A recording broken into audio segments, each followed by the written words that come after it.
Hello everyone, I'm CoolGuy, welcome back to the channel, and today I have a quick video for you. These are things I've wanted to talk about at some point, but I don't want to make them into 3 separate videos. They don't need that, and honestly, I don't know what to call it, since they're all kind of different, so today, I have 3 quick PvP tips to know. These things are knowledge more than anything else, and with everything PvP on my channel, it's a genuine attempt to try and help, to keep you in the know, and a couple of them I talked about a long time ago, but they're still very relevant. These are things to keep in the back of your mind as you're playing, and it's more so to know that these things are there. They exist.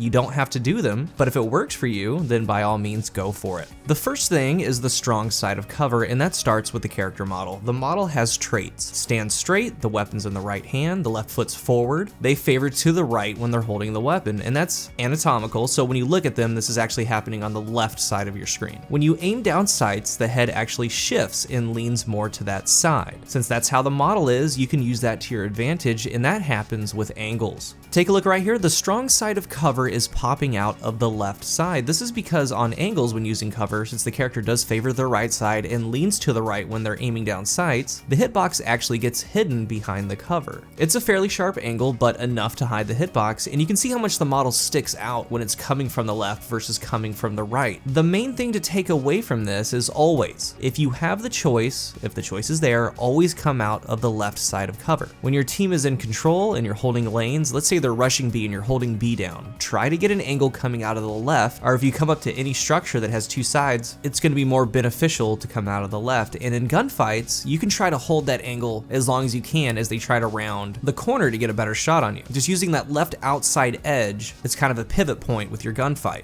I can't tell you exactly when it works, but it does. And then missing a headshot in a gunfight is a real possibility that does happen. Try it. Again, there's no way of knowing, but it is there. Throw it into your next play session. The second thing I want to talk about is more so for stat nerds, and that's going to be the basic Ttk equation, the basic time to kill equation. It works with most weapons. Some though have a long delay between each shots, mainly pulses, but with this equation, it's a way for you or you and your friends to get an idea of what a weapon is doing in PvP, or let's say it has kill clip or rampage, and you want to see what that does to the time to kill. If you want, on your desktop or your phone, you can bring out a calculator and kind of do this as we go along. I do have 3 examples. The first one is simple, the next one's a little bit more than that, and the third one's more than that. The basic Ttk equation is the shot time to kill minus 1 times 60 divided by the RPM. So let's first take Mida. This is a 200 RPM scout. It does 54 to the head and 31 to the body. This is a 4-shot kill. That's the main thing. It could be 3 crit and 1 body. It could be 4 crit. Main thing to take away is it's a 4-shot kill. So the first part is you do 4 minus 1 is 3, then 3 times 60 equals 180, then 180 divided by 200, that is 0.9. The 200 RPM scouts and Mida do have a 0.9 time to kill. Let's next take a look at the optative. It's a 180 RPM hand cannon. This is a 4-shot kill, 2 head, 2 body, or 3 head, 1 body. Main thing is a 4-shot, so it's 4 minus 1 equals 3, 3 times 60 equals 180, then 180 divided by 180, and again, that second number is the RPM. It's 180 RPM, that equals 1. The 180 RPM hand cannons have a time to kill of a flat 1 second. But this one also has kill clip. That means it can 3-shot someone, and back before the change to Not Forgotten and Luna's Howl, they had a 0.67 time to kill with Magnificent Howl. It's a 3-shot kill with that, so 3 minus 1 is 2. 2 times 60 is 120. 120 divided by the RPM, which is 180, that's that 0.67. And the last one, let's take a look at the Reckless Oracle, the Raid 720 RPM AR. It's an 11-shot kill, 9 headshots and 2 body shots. So with the equation, the shot time to kill is 11 minus 1 equals 10. 10 times 60 equals 600. Then 600 divided by the RPM, which is 720, that is a 0.83. So all 720s have that 0.83 time to kill, but this one has kill clip. That's 33% more damage when reloading after a kill. So that bumps the headshot to 25. That means it's an 8-bullet kill. That's a flat 200 damage, all headshots. So now you know it's an 8-bullet time to kill. 8 minus 1 equals 7. 7 times 60 equals 420. 420 divided by the RPM, which is 720, is a 0.58. Again, it's something you can try with friends, or maybe you notice something in game, you want to see a Ttk shift. Just the main thing is seeing how many bullets it actually takes, and then you plug it into the basic equation. The last thing is something that is in game, and I still do it with high impacts. It can be done in a lot of games. It can be done in Halo. It can be done in Call of Duty. I do it with slow rate of fire weapons like high impact pulses, hand cannons, high impact snipers. The goal of it is to get the max RPM going with 0 delay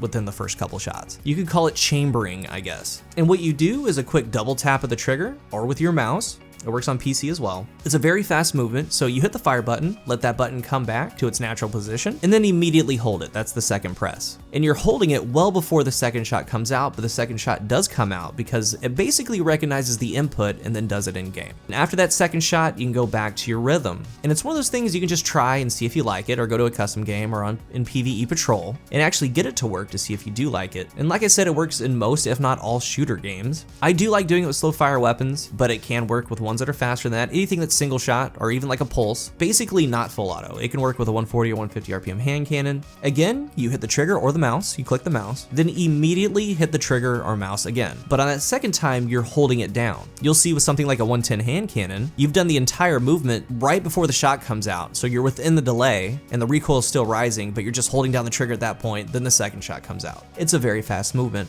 So these three things are more about knowledge, to know that they're in the game. Some won't find the last part beneficial, some won't find or care about the Ttk equation, but it's there for you to know about. And with all things, it's important to gather knowledge. But even more important than that is to take what you want and leave what you want. It doesn't matter if it's from Reddit, Twitter, YouTube, a low KD player, a high KD player. Some of the best advice I've ever seen is actually from lower KD players in that 0.5 area. Because you need to understand that knowing exactly what to do and then actually performing it are two different things. They might know exactly what to do or exactly how to approach a situation, but they don't necessarily have the hand-eye coordination to actually execute it. You can even look at sports. Coaches aren't the most gifted athletes in the world, and some have never even played the game at a high level, but they know exactly what to do. So take what you want and leave what you want with anything like this, but gain the knowledge though. And these are just some things I wanted to talk about, but decided just to throw it into all as one, talk about them in a basic form. No need to really make a video on each separate one. So if you're new to the channel, remember to hit the subscribe button. If you are subscribed, thank you so much for your support. I have some more videos lined up, reviews, a lot to talk about. Thank you for watching, and until the next one, I am CoolGuy.